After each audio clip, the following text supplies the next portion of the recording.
অঘাসুরের প্রাণ তো শেষ। এবার আমার বন্ধুদের জ্ঞান ফিরিয়ে আনতে হবে।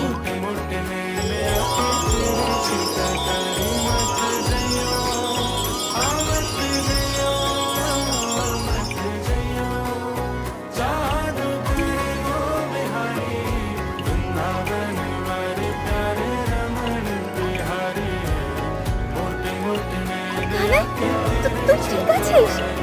আমি ঠিক আছি। চল এবার বাইরে বেরোই। সাপ?